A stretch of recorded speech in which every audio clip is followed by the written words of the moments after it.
à tous. Depuis la dernière fois que nous nous sommes parlé, il n'y a pas eu énormément de changements, même si évidemment le monde change tous les jours.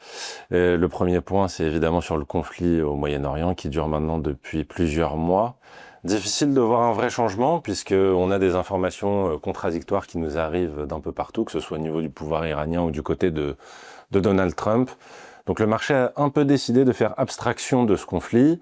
Et même quand les nouvelles s'assombrissent un petit peu, le marché continue de monter. Donc on a eu un très bon mois de mai sur la partie action.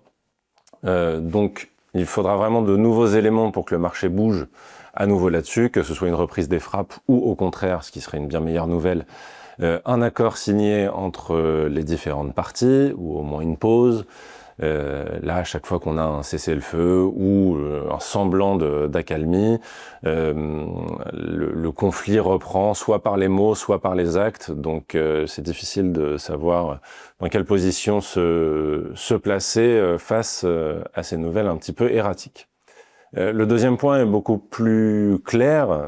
C'est le momentum principal. C'est évidemment les valeurs technologiques et en particulier celles liées à l'IA. On avait déjà eu un rallye en avril qui appelait un petit peu de prudence. On avait pris un peu de profit sur cette partie-là. Heureusement, on a gardé l'essentiel de la position puisque le rallye s'est largement poursuivi au mois de mai avec de très bonnes performances. Notre fonds tech durable affiche une performance à 2 chiffres proche des 20% sur un mois, ce qui quand même tire la performance de tous nos profils vers le haut. Les résultats qui ont été publiés dans ce secteur sont majoritairement bons, voire très bons, ce qui justifie cette performance. Maintenant, des questions de valorisation vont se poser, d'autant que, et ça m'amène à mon troisième point, l'inflation est persistante, liée au conflit, oui, mais c'est aussi l'inflation des matières premières qui commence à se diffuser aux biens et services de consommation. Et donc, on voit cette inflation qui reste très élevée aux États-Unis, augmente en zone euro. On est aujourd'hui, on a les prix à la consommation qui sont sortis avec une hausse de 3,2%, légèrement au-dessus des attentes.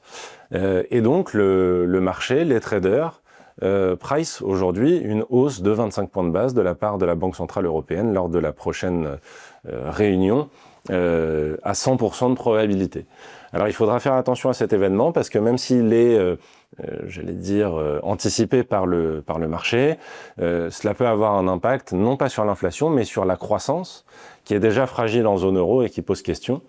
Et donc il faut faire attention à l'erreur de politique monétaire. On peut, même si on l'anticipe, elle peut arriver à avoir un impact sur les marchés. Donc on fera attention à ça, mais effectivement, la Banque Centrale Européenne n'ayant qu'un seul mandat, à savoir la stabilité des prix, elle est un petit peu obligée aujourd'hui de faire une hausse de taux.